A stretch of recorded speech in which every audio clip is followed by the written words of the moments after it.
मैंने युधिष्ठिर भैया को वचन दिया, मैं पुरुष मृग को स्वर्ग से धरती पर लेकर आऊंगा। आप मेरी सहायता कीजिए। ये कार्य तो मेरे लिए भी अत्यंत कठिन है महाबली भी, क्योंकि अर्ध मनुष्य और अर्ध पशु पुरुष मृग को संभालना कदाचित असंभव ही है।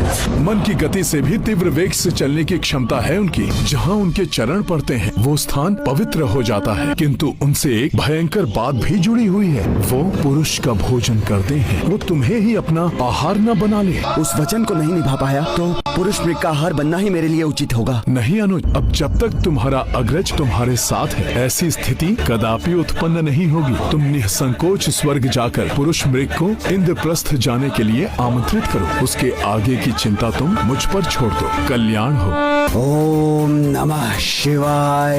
हे महान शिव भक्त भीम का प्रणाम स्वीकार कीजिए। मैं अपने ज्येष्ठ भ्राता धर्मराज युधिष्ठिर की इच्छा को पूर्ण करने के लिए मैं आपको महल ले जाने के लिए आया हूँ, ताकि आपके चरण हमारे महल पर पड़े और वो धन्य हो जाए। तुम स्वयं अपनी मृत्यु के मुंह में प्रवेश करना चाहते हो क्या? आप मुझे अपना आहार भी बना ले तो भी मेरा निश्चय अटल है। तुम्हारा साहस तो प्रशंसनीय है, मैं उसकी सराहना करता हूँ।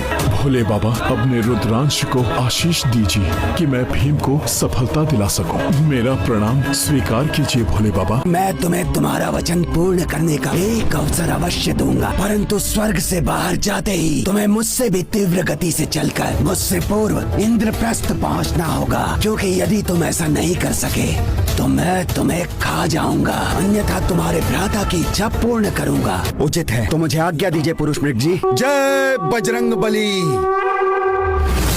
हनुमान जी, मेरी रक्षा कीजिए। चिंता मत करो भीम, मैं हूँ ना। यह अकस्मात शिवलिंग हमारे मध्य में कैसे आ गया? ओम नमः शिवाय। परम शिव भक्त होने के कारण पुरुष मृग जहाँ भी शिवलिंग देखते हैं बिना पूजा किए आगे नहीं बढ़ते। हनुमान जी, क्या युक्ति लगाई आपने? भीम तो इंद्रप्रस्थ पहुँचने को है, किंतु प्रभु की पूजा नहीं छोड़ सकता मैं। तुम परास्त हुए भीम। वचन के अनुसार अब तुम भोजन बनोगे मेरा।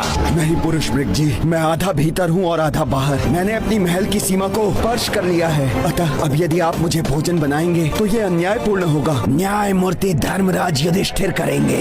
न्याय के अनुसार भीम की आदि देह पर पुरुष मृग का अधिकार माना जाएगा। भैया, आपका निर्णय मेरे लिए आदेश है। तुम्हारी देह जितनी सुदृढ़ है, तुम्हारा हृदय उतना ही कोमल। तुम मृत्यु के नहीं अभय के अधिकारी हो। आपका बहुत बहुत आभार पुरुष मृग जी।